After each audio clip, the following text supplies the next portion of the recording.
Hey guys, so I just completed block 1 week 5, so things are moving on, and then I've only got 2 weeks left already of this first block of training. So quick recap of the week.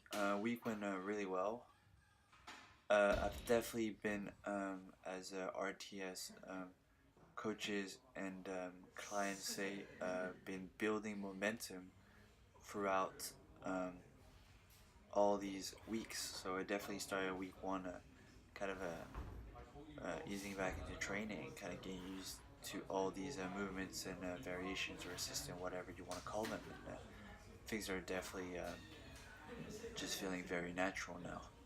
So, like I've probably previously mentioned, as I move on to the next block, the belt and the knee sleeves will come back on. The two main movements for each day will remain the same.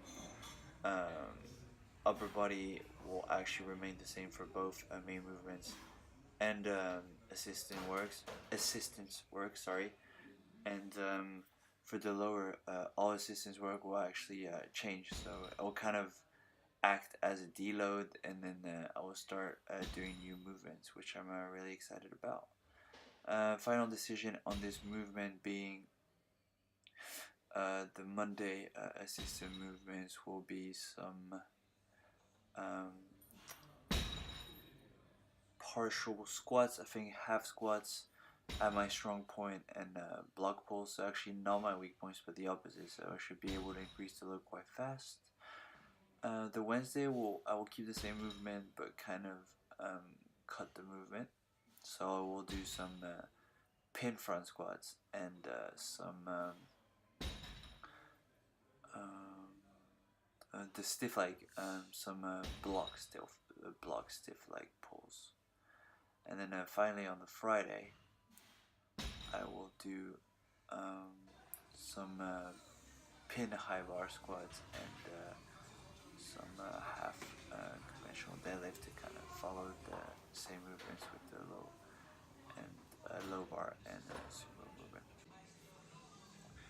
movement. So like I always say, every voiceover is always a follow-up or continuation of the previous discussion on the video.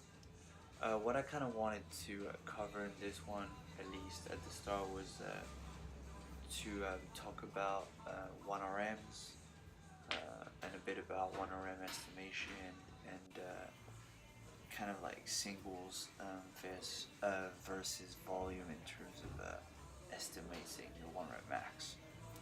So obviously, when it comes to my main movements, I am familiar with what I'm able to lift for a max lift. As in my competition movement, I do tend to test them now and again to kind of know where I stand. However, for the assistants, I don't necessarily think that it would be necessary for me to max out the high bar squat, conventional and front squat, and whatsoever. However, I did try it out before I left on holiday to kind of see where I stood and just to do it for fun, to kind of, keep it exciting and entertain myself just before I left for holiday, and that was fun. But I just really don't see the point here at the end of this block. So obviously,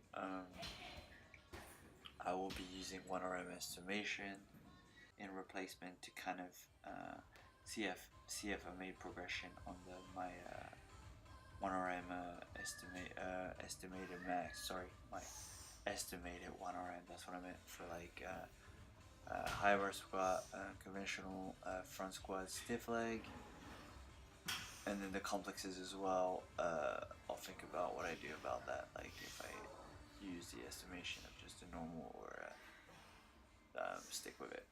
Stick with just using the high bar and conventional, or using the actual complex maxes from my numbers that I will finish the cycle with.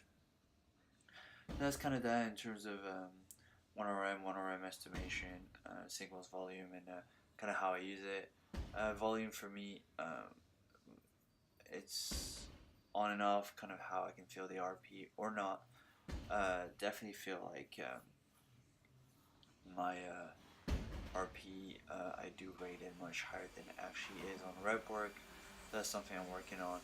And then even I tend to overshoot my RP on singles, and I've discussed this with some people before on social media and whatnot. But you know, I kind of stick to what my brain tells me, because at the end of the day, I think that's the most accurate thing. And even though it might be slightly wrong, I wouldn't want to risk it.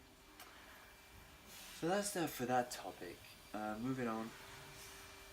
I unfortunately didn't increase last Friday's assistance work on this week, so I repeated the complex high rise square of 92.5 and the complex conventional of 102.5. What happened there is I forgot to check my program, which I should have done like I should do every week. So I didn't misload, but I kept the same weight, which I shouldn't have, because I was able to handle them pretty well last week. So I went back to the video to kind of double check, and also realized that I put the wrong value on the conventional complex. It should have been 102.5 and I put 107.5. Not that it matters so much. I have so very little following, and I personally do it for myself. And then even if I make mistakes in kind of the numbers on the video, I always kind of keep track of the program on paper or on Excel anyway, so that didn't affect me. That wouldn't affect me so much, even if I made a mistake. Sorry. So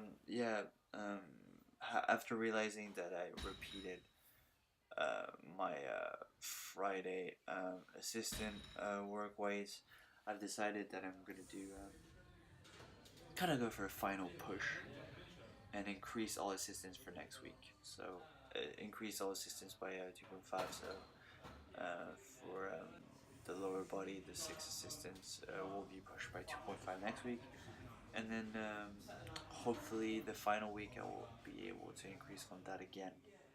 So that's definitely what I plan on doing. Moving on to the next block, my plan is also to kind of continue with my RP rule, which is RP 10 stay the same way, RP 9 plus 2.5, RP 8 plus 5, RP 7 plus 7.5, and then RP 6.5 or below would be plus 10. I think I did that right. Yeah, so that will be the plan. So I will continue doing that for my next block, and then the third block being kind of a remix of the Bulgarian method, which I've done before. I will try to push it to an RP 9 on each day, tops, so nothing higher, because I will be doing that every day, and I need to keep my rate of perceived exhaustion, or just my fatigue management needs to be on point, knowing how high the frequency is going to be, although the volume and intensity might not be so much. And then what I've also decided is that I will be changing my RP increment system next time I run this. If I were to run this program again, or if I decide to run this program again for myself, I will not follow the increase by 10 if it's 6.5 or under, increase by 7.5 if it's 7, increase by 5 if it's 8, increase by 2.5 if it's 9, don't increase if it's 10. Instead, I will just gradually increase by numbers, and just I'd say kind of try to beat my previous, say for example high bar squats. If all goes well, I should be able to take it to 107.5 for free sets as well. Next time I run this program, instead of starting I'll probably start 50%, so I'll probably take me back down to 80, 90. Instead of bumping by 10 every week, I'll try to have consistent increases that will take me to 110 for the final weeks. For example, out of 7 weeks, I might go 90, 95, 100, 105, and then finally 110. Instead of having sometimes where I jump by 10, sometimes where I jump by 0 or whatnot, depending on where I am at. So yeah, that's pretty much it for this RP kind of thing that I've got going on. Obviously, I have this tendency of always changing things up. So that's why I like to change it every 7 weeks, because generally I always end up changing something, or kind of not sticking to the sets and the reps or the way. I just always end up changing something. But I've really been forcing myself to kind of stick to what I prescribe for myself, and I've been able to do that so far. So I'm going to finish these 7 weeks, and obviously change the assistance, keep it exciting, and then reset the numbers, and then push it forward.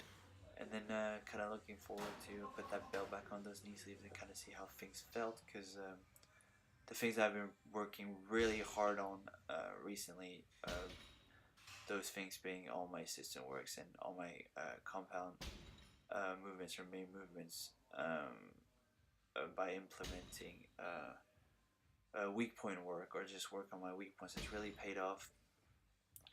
My low bar squat, competition bench, and sumo deadlift, I've never felt this good, both in terms of volume work and singles work. So I'm super pleased, and then I can't wait to see what I'm able to do, and obviously in the future moving forward with all these changes. So anyways, this is it for this week. Pretty much I finished the video here with the rambling as always, so I'll let you enjoy the final few seconds of the footage, and I'll talk to you next week. See you guys later.